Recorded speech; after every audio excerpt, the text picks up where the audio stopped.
Mądry kiedyś powiedział, że tak, hodowla czy uprawy własne to jest tak, jakbyś miał własną drukarkę pieniędzy. No średnio nam to szło, po prostu nieraz się w mięso zagłębiliśmy, jest to pierwszy nasz dzik, jest to poszarpane, pewnie znawcy tematu zobaczą, że do profesjonalizmu, tutaj, kochanie, przy nożu, tak. do profesjonalizmu to nam jeszcze trochę brakuje, no ale się uczymy. W dzisiejszym odcinku pokażemy Wam, jak w łatwy i dobry, bardzo dobry sposób połączyć dwa stada kur. Wiadomo, że to są maluchy, ale one stworzyły pewne stado. I teraz wrzucenie ich tak na dziko może się udać, ale mogą być bardzo szybko pacyfikowane przez starsze kury, no bo po prostu są obcymi, kury są drapieżnikami, gdzieś tam mają swoje jakieś zasady i mini stadka z kogutami.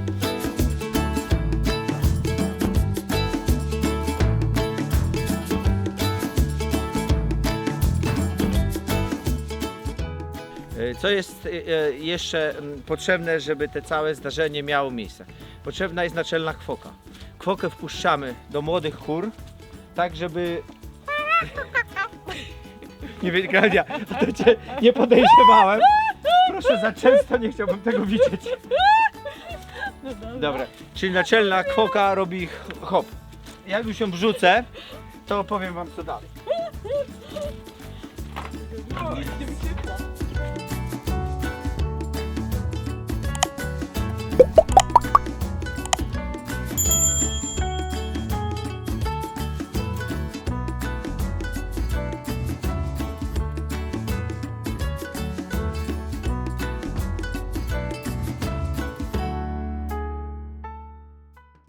One mają około 3 miesięcy, tam 2,5, 2,3 tygodnie Nie, zamknij tu, I- bo będą uciekać. i wiecie, są, już wyskakują. Natomiast Klaudia będzie tam tak długo siedziała, aż zakwoczy je kilka razy i dopiero ją wypuszczę, wtedy będę wiedział, że jej przeszło. Dobra, bez jaj, lecimy na drugą stronę. Halo! O, widzicie tutaj? Klaudia złapała malucha. Proszę bardzo, dziękuję bardzo. Chodź, maluchu. Cześć. Cześć. Chcesz jeszcze jedną? No dwie bym już, bo to Klaudia nigdy nie tego. No niestety, widzicie jak to jest popłoch. I ma być popłoch, jest to dużo kur. I będą się bały, tak. Dobra. To ja czekam. Ja myślę, że Klaudia może jakiś karton, co? Ale karton do czego? Do kur. No kochanie, przecież za dużo ich nie weźmiemy, to trzeba, wiesz, systematycznie. Czemu ja mówię za dużo? Bo no jest tutaj tych kurek troszeczkę i wszystkie by się nie zmieściły, więc będziemy tak co 3-4 dni zmieniać, taką rotację robić. Mamy tutaj jednego koguta, zaraz pokażę Wam go, jak mi się go uda złapać. Powiem Wam, że na Leghorna tak młodego ma niesamowicie duży grzebień i tutaj ten koral. No, my jesteśmy z Marcinem za każdym razem, jak przychodzimy i Zachwyceni. patrzymy na tego koguta, zdumieni. Co jak No. on duży ma ten Tak. grzebień. No to jednak te 3 miesiące naciągania go, prawda, w każdą stronę. Marcin, tak, gumkę naciągasz. Gumkę naciąga. Weźmy 6 damy, wiesz? I koniec. Poczekaj, No. bo chciałam tak delikatnie, ale Raczej zdecydowanie, co? ja I tego drugiego może pójdę. poczekaj, bo no jakieś skrzydełka chcę mu złożyć. Chodź tutaj do mojej. Nie bójcie się, idziecie do innego No i apartamentu. tak będzie Wam dobrze. I wiecie, no i tak co kilka dni będą następne. Tu będzie ubywać, więc będą mogły być dłużej. Tak. No właśnie mówiłam, ale to może zaraz przyjdziemy, to pokażemy tą rotację, o co nam chodzi. Popatrzcie, jakie to są piękne sztuki przez nas wyhodowane. Zdrowe, upierzone. One już oczywiście od kilku dni były otwierana była właśnie ta klapa z tej strony, żeby im było zimno. Światło im wyłączałem w nocy. One już są przystosowane do tego. No, mogły może by być lepiej, ale do chłodu. Fakt, że teraz są dni po 10 stopni, już nie jest Tak, tak już zimno tak i przyjemnie. dlatego już właśnie zdecydowaliśmy je przestawić. No właśnie, hartowaliśmy je. No dobra, panny, która jeszcze chce iść do nowego apartamentu? Ja! No dobra, no to chodź.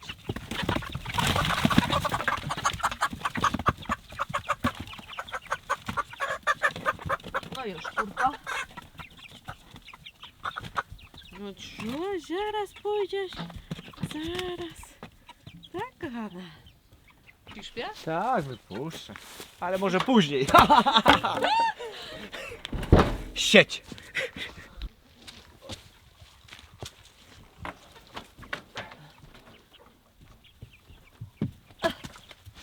Dobrze, Klaudia, teraz tak, zamieniamy tutaj ten Z wodą? z wodą pojemnik Dobra. na duży, bo ten będzie tam lepiej pasował. Pamiętajcie, przygotowujemy kurki w ten sposób, że wszystko tak samo, żeby były trocina, żeby one się jak najmniej stresowały. Musi być woda i ta sama, przepraszam, ciągle uciekam, ta sama pasza, która była karmiona tutaj. Ja już daję od kilku dni tylko naszych kurek paszę, ale tam dostaną jeszcze resztki z worka tego dwójeczki i naszą paszę. Także będą w pełni przystosowane po 4 dniach do wyjścia i nie powinno być większych problemów. Oby. Dobra, okej. Tak, tak. Wiesz, bo tak ten haczyk jest, on trochę mniejszy, ale udało mi się go wpiąć. Dobrze. To teraz oddychamy. Na razie wy sobie tutaj siedźcie.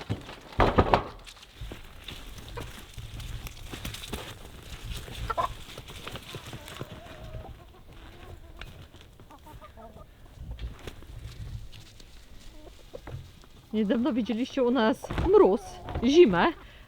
Opalaliśmy się na stawie, tak był zmrożony, a zobaczcie, tydzień później wiosna. Nie, to już 2 tygodnie później, Klaudia, Dwa- bo ten film jak? będzie za tydzień, a teraz jest poniedziałek jeszcze. Aha, no tak, faktycznie 2 tygodnie wcześniej i wiosna. Spójrzcie na Marcina, jak rozbrany, prawie negliż, bo się zmachał, bo w tym momencie jesteśmy na etapie czyszczenia kurnika. Piąta taczka, 2 już wywieźliśmy na rywały, ale już nie miałem siły, tak. bo jeszcze mi tam zostanie pewnie z 2 taczki i chcemy to dzisiaj myjką ciśnieniową opitolić i jutro Umyć. jedziemy po świeże trociny. Tak. I fajnie, wiecie, bo na wiosnę, fakt, że my to zawsze później robiliśmy, ale jest ładna pogoda, wykorzystamy, no bo później mamy tyle pracy innej, że będzie ale z głowy. Spójrzcie na to, jak to jest przerobione, bo to nie są same trociny, to są trociny ze zrębkami wymieszane.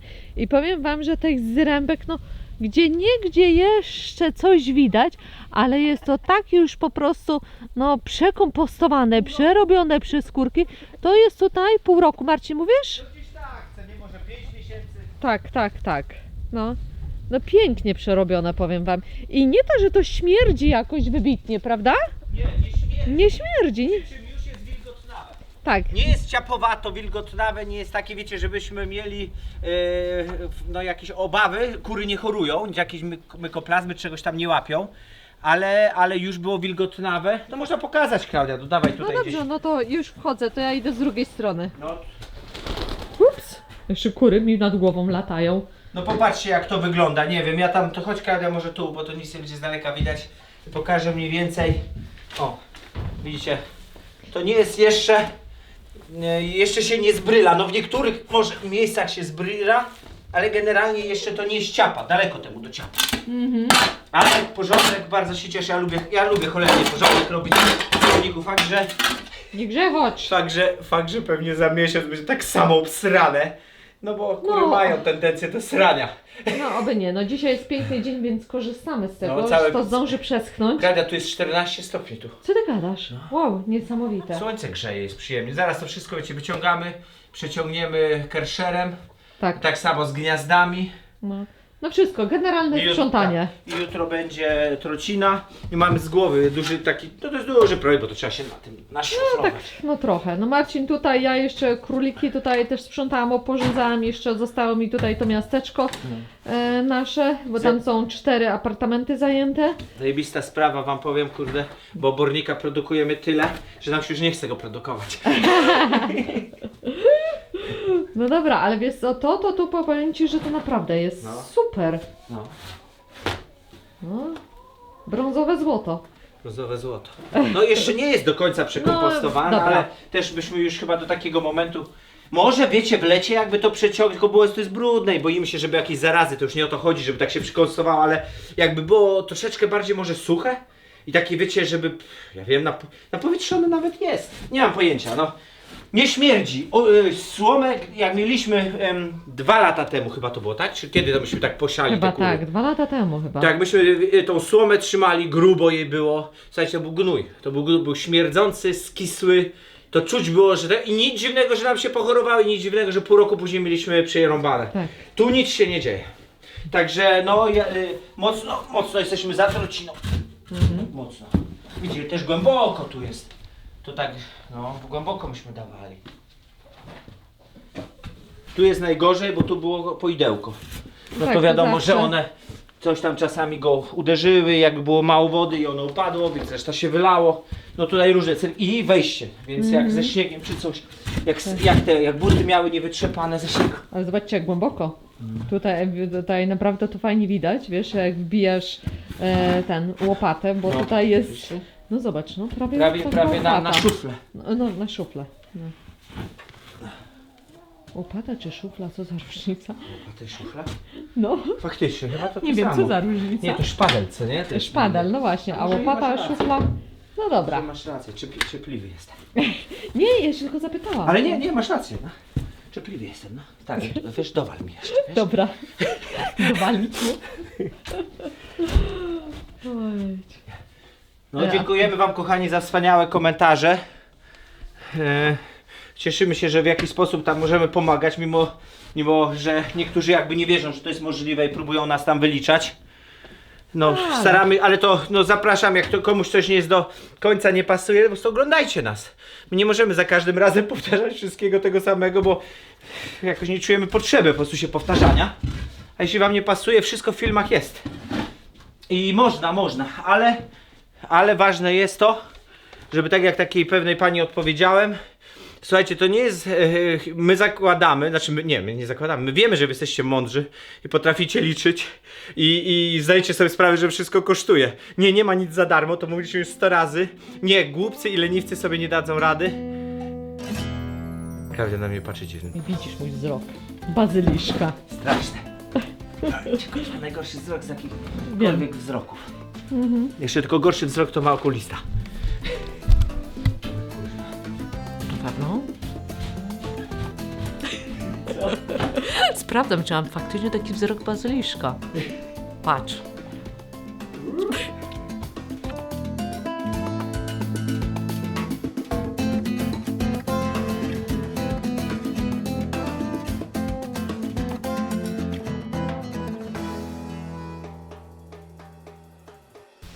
Tylko nie dziób mnie, bardzo cię proszę.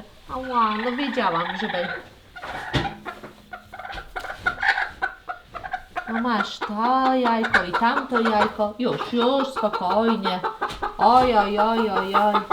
Tu też im trzeba powymieniać to siano. No to mówię, Klaudia, to trzeba je zwolnić stamtąd całkowicie. No. Siano to wszystko musimy umyć. No Ale dobra. wiesz, gniazda. Okej. Ja tego nie mam jak umyć. Dobra. No na zewnątrz muszę było zawsze umyć sobie. O Jezu, się rozgadała.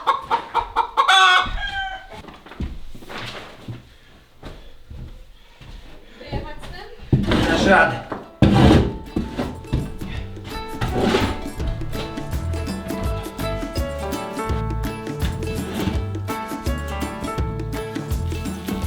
So you're in a hurry? Well, you better calm down. We're all friends around you, just join the fun. 'Cause if you're in a hurry, you're missing the point. Should enjoy the fruits of life instead of chasing coins.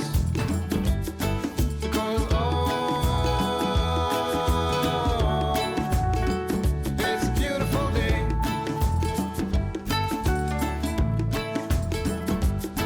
Isn't all? So come on, let's play.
No i macie maluchy.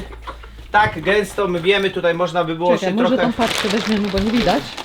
O, Tak, mamy te maluchy, no widzicie, może to trochę gęsto, ale tak jak mówimy, to są tylko 4 tam do 6 dni. Zobaczymy, ja tutaj się nie upieram, naprawdę mi się wydaje, że i 6 i 4, to widać, jak one zostały zaakceptowane, jak bardzo kury się nimi interesują, a jak nie. Dlatego, no zobaczymy. I no i co? I później normalnie je wypuszczamy, wrzucamy nowe kury i robimy ten proces jeszcze raz.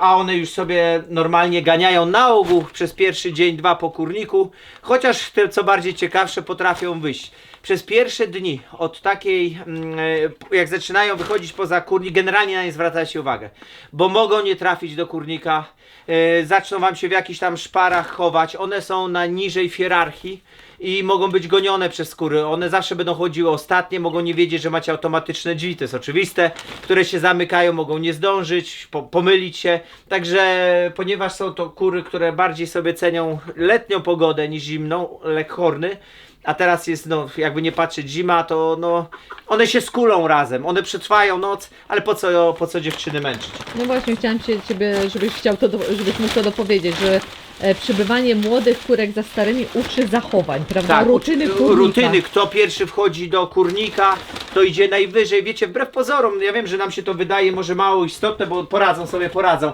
ale im mniejszy stres dla zwierzaka nam się wydaje, że tym lepiej. Piękne kupy robią, popatrzcie, dobra, to jest takie głupie. Patrzcie, dobra, kupa. Patrzcie, jakie kupy są po naszej paszy. Także ja jestem bardzo zadowolony. One to mają oczywiście do jedzenia cały czas, ale dostają bardzo, bardzo dużo tej naszej dla kurek. No i chyba sobie dobrze radzą. Na razie będą na tej, bo już nie chce mi się tam gonić na kurkową paszę. Może warto też było wspomnieć, dlaczego przenosimy, bo raz, że zapoznanie, ale dwa, w sumie była na tej powierzchni naszego odchowalnika, zaczęły już widziać pióra, Tak. tłukły się, już było im za ciasno tam, chciały już wychodzić na wolność, takie szczególnie te słoneczne, cieplejsze dni. Ale mało tego, one już wyskakiwały, znaczy chciały wolności, tak jak Klaudia mówi, czyli jak ja już otwierałem klapę, zaczynały się robić bezczelne, żeby wyjść. Na zasadzie skakały obok mnie i jedna wyfrunęła kiedyś w śnieg, druga wyfrunęła, połapałem, ona wróciły, właściwie same, bo się przeraziły. Ale właśnie tu chciałbym powiedzieć, że to już no, najwyższy czas był ich przeniesienia, żeby ich nie stresować i nas. Poza tym no, to nam jeszcze zajmie troszeczkę dni, bo tam to będzie 3 razy, powiedzmy po 5 dni, niech to będzie średnia, to jest 15 dni, a za 15 dni to my będziemy mieli perliczki. Także to wszystko się pięknie jakby zazębia. Bo żeby ci nie uciekła jakaś panna. Już macie grzędę tak i będziecie stryły do tej grzędy, tak? Dobra, najgorsze jest to, że teraz muszę jakiś haczyk załatwić, żeby im wodę powiesić. No i mamy zrobione i popatrzcie, i wspaniałe miejsce. Tutaj zawsze dajemy na takie kratki jakiś daszek, bo kury będą tu wskakiwać i będą na nie sryły. A na to no nie chcemy mieć takich białych, pięknych jarząbków obsrytych. My to wam pokazujemy na tym, co my mamy, bo my nie mamy na przykład dużej obory, którą moglibyśmy radzimy podzielić. sobie z tym, co mamy. Tak, ale A teraz pokazujemy Marcin wam i wspina się po tłumaczymy, że warto właśnie zaznajomiać młode kury z nowymi w taki sposób no, wizualny, żeby się widziały, prawda? I słyszały, nie wiem jak tam kury to robią, ale my zauważyliśmy, że po wypuszczeniu przynajmniej się nie gryzą. A kiedyś Dokładnie. zrobiliśmy, wiecie, na zasadzie kupionych kur na targu. I no, dolatały jedne za sobą, ustawiały je ostro. Kura potrafi być wredna, ci co mają to wiedzą, że zdarzają się takie przypadki, po co? Coś ciekawych rzeczy, kilka osób się mnie ostatnio pytało o ptaszyńca i powiem to 1,5 roku już minęło. My na razie ptaszyńca nie możemy zaobserwować. Nie wiem, może jest, może nie trafiliśmy na tą kurę, ale nie widzimy problemów, ale też nie sprowadzamy żadnych zwierząt z zewnątrz. Wszystko, co zostało wyleczone, cały czas jest u nas, a my tylko wylęgamy. Także jedyne, co może nam przynieść ptaszyńca w tym momencie, to po prostu dzikie ptaki, no bo które tam sobie z karmidełek jedzą. Nam się to podoba i nie podoba. No podoba nam się, nie straszymy tych ptaków, niech sobie wróbelki jedzą, ale mogą się styknąć skórą i tego ptaszyńca przynieść. Także no zobaczymy, po prostu zobaczymy. My je monitorujemy, od czasu do czasu złapię sobie jakąś grażynkę i tam ją, wiecie, przeczochram, czy jest wszystko w porządku, no i tak wiem, że jest.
Widzisz, no właśnie dlatego to tak, wiesz, to nie jest ten nóż taki, żebyś mógł tak pociągnąć. Do skór? No, wiesz, bo widzisz, zraniłeś. No to nie rób tak.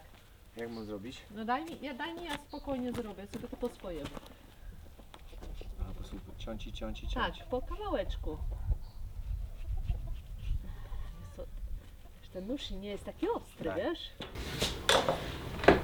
My znowu się z Wami tutaj witamy, może nie witamy, nie wiem czy to jest, w której części odcinka to pokazuje, ale znowu jesteśmy przy mięsie, bo tym razem udało nam się zakupić dzika.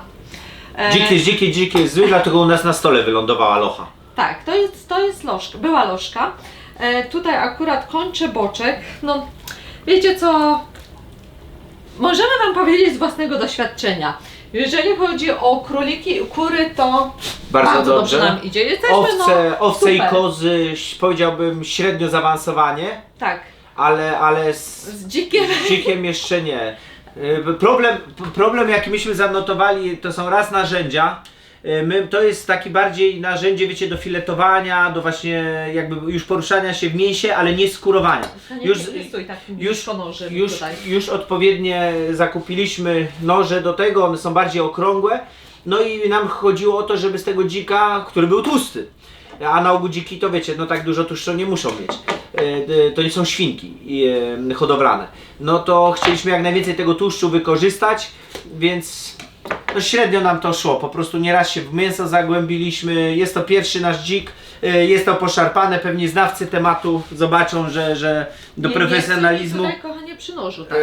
do profesjonalizmu to nam jeszcze trochę brakuje, no ale się uczymy. Uczymy się, no to dokładnie, no wiecie, pierwsze kłoty za płoty. Na pewno nic się nie zmarnuje. No, tak. Oczywiście, jeżeli wegetarianie oglądają, to bardzo proszę nie pisać jakichś głupich komentarzy, nie oglądajcie tego, bo to nie jest program dla Was w tym momencie. nie I zapomnij... szacunek Tak. dla jednej i drugiej strony. Jeżeli my jemy mięso, ale nie obrażamy wegetarian ani wegan, więc prosimy to uszanować. Tak, i żebyście wzięli pod uwagę, że jednak 95% ludności całego świata je mięso, więc wiecie, wasze jakieś tam prywatne podejście szanujemy, ale z szacunkiem również do nas, bo my się z tym nie zgadzamy podejściem. No i to jest wszystko. A jeszcze możemy tutaj się odnieść do ostatniego odcinka na temat wołowiny, że wypowiadaliście się, że w sklepach jest droga. W stosunku do wyhodowania mięsa, to jest po prostu groszowa sprawa. Naprawdę. My uważamy, że produkty takie odmięsne, uczciwe, my nie oceniamy tego, tylko uczciwie, wiecie, że ktoś nie pasł na szybko i karmił kablami, to jest jakiś żarcik, no to są niskie ceny. To są niskie ceny i boimy się, że ceny wszelkiego rodzaju produktów będą rosły, zresztą jak wszystkiego. Zauważcie, że komórka telefon potrafi kosztować, nie wiem, na wstępie 5000 zł jak wychodzi, a my tu mówimy o czymś, co Was karmi, co jest organiczne i daje zdrowie Waszemu organizmowi. Absolutnie za małą wagę wiele osób przykłada do jakości tego, co wkłada do żołądka. I dobra, i teraz ta pozytywna rzecz, pozytywna z tego wszystkiego rzecz jest taka, że wyobraźcie sobie, dzik jest bardzo tani w zakupie. My tutaj o kwot nie będziemy mówić, ale wychodzi znacznie taniej niż sklepowa wieprzowina, znacznie taniej. Dlatego no jedyne co, to musicie po prostu gdzieś go powiesić, oskurować i zrobić to, co właśnie my teraz robimy. Będziecie mieli zapasy prawdopodobnie kilkudziesięciu kilogramów mięsa za bardzo dobrej jakości, za bardzo małe pieniądze. Tak, to jest chyba łopatka. Tak, to była łopatka, prawda? Tak. Tak wygląda łopatka. Tutaj te żeberka, wiesz co, będziesz musiał chyba już tą piłą. No. I w tym momencie odkryliśmy również, że potrzebujemy piłę. No wiecie, jak nie macie styczności, nie robicie takich rzeczy na co dzień, to nie i wiecie, noży brakuje specjalistycznych, to przynajmniej ostrych. Mieliśmy ostrzałkę, ale taka no kuchenna. No więc to się nie nadaje. Jest to, jak każdy fach potrzebuje narzędzi, tak rzeźnictwo, masarnictwo, no każdy wie, bez odpowiedniego i ostrego noża daleko nie zajedziesz. Także tutaj jak ktoś będzie się brał za właśnie tego typu pracę, no to właśnie trzeba mieć. My niestety radzimy sobie Jak możemy. jak możemy. Dobra, a co teraz z tym? Bo używam mechanicznej piły, elektrycznej piły do tego, ale już kupiliśmy piłkę taką zwyczajną. Właśnie jakbyś, coś takiego sobie, no. Co jest złego, to fajnie tnie szybko, natomiast nie służy do tego, więc ja nie wiem jak to jest z tym metalem. I druga rzecz, możesz szczępić jak kość, bo to po prostu drze, no pewnie inna piła by się bardziej nadała o innym ząbku.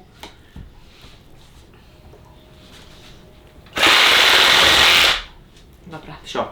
Tak. Kostki, co niektórzy by wzięli na pewno na rosół, natomiast my w tym momencie mamy od groma kości, bo wiecie, że my cały czas jesteśmy przy mięsie, więc nie chcę czasu tracić i na czyszczenie tego, to dostaną nasze pieski. One też muszą coś dobrego zjeść, więc na pewno będą ucieszone, choć dzisiaj są tak pełne jak bąki. Też taka ciekawa sprawa. Kupujecie dzika, przyjeżdża do Was dzik, albo Wy go przywozicie sobie w samochodzie w bagażniku na folii. Musicie go powiesić, czyli jakoś musicie go wyciągnąć. To są ciężkie zwierzęta, to 60-70 kg może ważyć, no zależy co kupicie, są pewnie i mniejsze.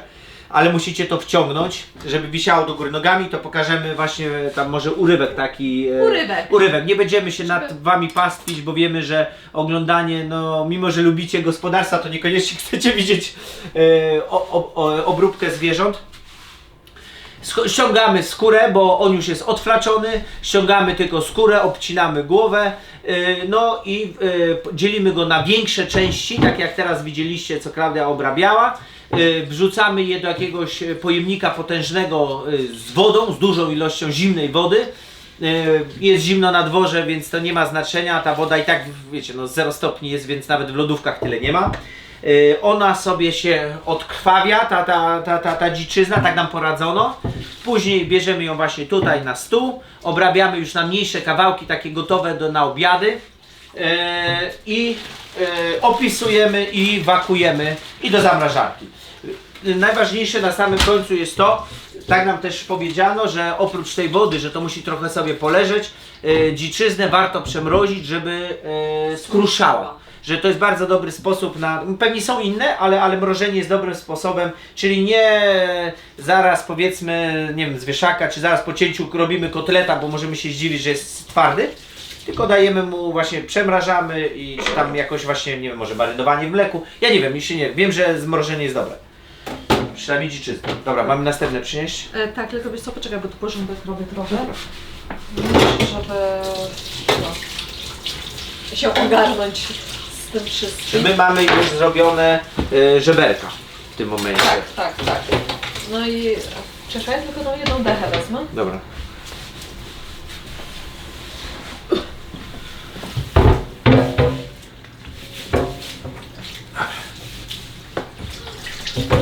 Czyli taki prosiak, czy taki, no taki dziczyzn, taki dzik, czy tego typu wielkości zwierzę, naszym zdaniem jak zaczniecie rano, to do wieczora się obrobicie spokojnie jakby z produktem w zamrażarce. Ale jest to czasochłonne, co nie? No jest to praca, no jak wszystko. Więc to wygląda troszkę inaczej. Ale właśnie dlatego Salatin mówił 3 do 5 lat, że zaczyna gospodarstwo już działać.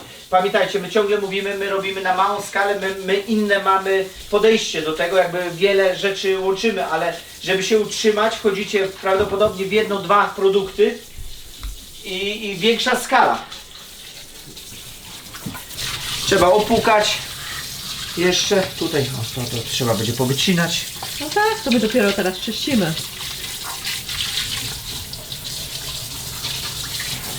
Wiecie, nie ma nic w tym jakiegoś takiego obrzydliwego, żeby śmierdziało. Wiecie, my tego nie odczuwamy. To są pewnie wszystkich takich osób, które jeszcze nie miały do czynienia z ubojami. I tak jak my wcześniej, co nie? Że człowiek tak się dziwnie czuł trochę z tym obrabianiem zwierzaka. No tak. A teraz już kompletnie to jest, wiecie, to ma ładny zapach, słodziutki, to nie jest w żaden sposób jakieś obleśne. Chcecie być zdrowi, jedzcie zdrowo. Tak, to jest jakieś tam mądre powiedzenie. Czym jesz, tym się stajesz. I naprawdę warto nad tym troszkę popracować, bo wcale nie jest to takie trudne.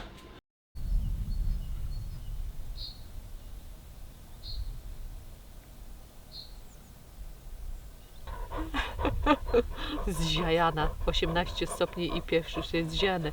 I dzisiaj się już tłukły, jest 18 stopni, dzisiaj się już tłukły, które może być pod tarasem, bo pod tarasem jest najchłodniejsze miejsce. Dobrze. Mówiliśmy wam, 15 stopni w dół te psy żyją, Tak. powyżej 15 zaczyna się No tak, no już trochę, coraz gorzej. To już się troszeczkę męczą. Zimówki. My właśnie skończyliśmy przed sekundą z obrabianiem i pakowaniem mięsa. Już wszystko jest w zamrażarkach popakowane. Jest to trochę roboty, ale myślę, że się opłaca. Wczoraj nam zeszło kilka godzin na No oskurowanie i Oskurowanie, główne tak. części pocięcie na 6 kawałków. a dzisiaj czyściliśmy, porcjowaliśmy I wodę, tak. do worków. No. I tak, do próżnowe pakowanie i zamrażarka. 2 osoby takie właśnie średnio doświadczone jak my. Tak. Mówimy średnio doświadczone, bo jakieś tam doświadczenie z innymi zwierzętami mamy, natomiast nie mieliśmy nigdy z dziczyzną. No to dla 2 osób taki dzień pracy. No i powiem wam, że 27-28 kg mięsa czystego dla nas do zjedzenia bez kości, dla piesków kości, jakieś tam odpadki, to jeszcze plus. No i ile takie, Klaudia? 12 zł myśmy liczyli, wychodzi Tak.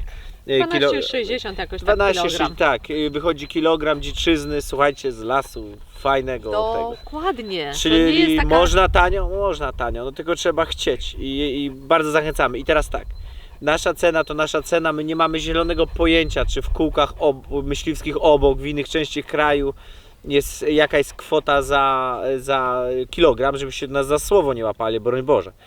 Ale nam tyle wyszło. Także szukajcie. Ja myślę, że to są pewnie plus minus bardzo podobne kwoty. Pewnie bardzo podobne. Sarny są droższe, myśmy to już na internecie sprawdzali. To sarna 25 zł, jeleń 14. O, Amberku, przejadłaś się, co? Tak, Amberek już się przejadł. Amberek zawsze robi takie właśnie rzeczy jak Stawki. puszczanie bąków i żyganie i udawanie, że się dusi, chrapanie jak my rozmawiamy. Inaczej zwraca na siebie No. uwagę. Bo teraz Azja tutaj, widzicie, zastawiła nas, więc Amber nie ma do nas dojścia.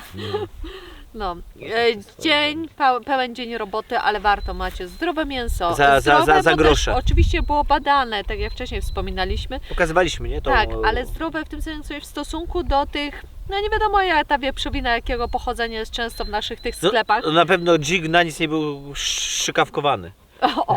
To już jest Na plus. betonie nie stał. To już jest plus i to duży. Wyganiane zwierzę. Tak, no wiadomo, tak, no pewnie, że nie jest 100% czy, wiecie, bio, no bo pasie się przecież na kukurydzach, na czyichś polach, po pryskach. Także tu nie można powiedzieć, my to samo mówimy o naszych zwierzętach, no wszystko co najlepsze, ale jeszcze w jakimś tam w ramach rozsądku. Tak, ale wiesz, żeby to, ma bardzo chyba urozmaiconą, bym powiedziała, Dietę. dietę. No Przecież oczywiście w lesie żołędzie, korzonki, żołędzie. no. Tak. Więc dzisiaj nie, teraz wszystko pomrożone, ale jutro albo pojutrze zrobię gulasz. No, Z dziczka. z dziczka. Kiedyś nam ktoś powiedział, jak myśmy się tutaj wprowadzili, już tam jakieś tam znajomości zaczęliśmy mieć większe, powiedzieli, słuchajcie, na wsi nie można być głodnym. Na wsi nie da się być głodnym. Jak cokolwiek robisz, nie będziesz nigdy głodny. Bardzo, bardzo ciekawe spostrzeżenie. Czyli bieda może być, ale nie będzie głodu. No to w mieście to nie wiem, czy to tak wygląda. No, bo za duże masz opłaty wszelkiego rodzaju. Tak. Potrzebujesz ciągle pieniądze. Tu nie potrzebujesz dużo pieniędzy. Inaczej, no bo Znajomości są też dobre. tak, ostatnio z Marcinem taką audycję słuchaliśmy. Ze mną. Tak? Nie, to coś gdzieś to przeczytałam, a już wiem gdzie, że jeżeli uprawiasz swoje warzywa lub owoce lub hodujesz zwierzęta, to jest równoznaczne z produkcją pieniędzy, tak? Czy jak to było dokładnie? Z własnym drukowaniem Z pieniędzy. własnym drukowaniem Wyobraźcie pieniędzy. sobie, tak. taki jest, tak ktoś mądry kiedyś powiedział, że tak, hodowla czy uprawy własne to jest tak, jakbyś miał własną drukarkę pieniędzy. I pełna zgoda, zgadzamy się z tym. Nie macie żadnych obciążeń, akcyz, podatków, urzędów, nic, znaczy urzędów oprócz zachowania dobrostanu i tak dalej. No to jest oczywiste. Tak. Ale nie z nikim się nie dzielicie. To, co wam urosło, ubiliście, bo macie prawo do ubicia. Jak większe macie zwierzaki, to tam grosze kosztuje jakieś 30 zł. Nie pamiętam, szkolenie na ubój i ubijacie proszę. większego zwierzaka. Jedyne co was kosztuje to może zamrażarka. No. Tak, ale A dlatego... i tak płacicie za to miasto. Ale to już nie mówię o mięsie, ale czy jajka, czy warzywa, to jest produkcja pieniędzy. Sami to robicie i do tego zachęcamy. Nie chodzi o tak, i po co sprzedawać? Lepiej samemu produkować tyle, ile zjadacie. No tak.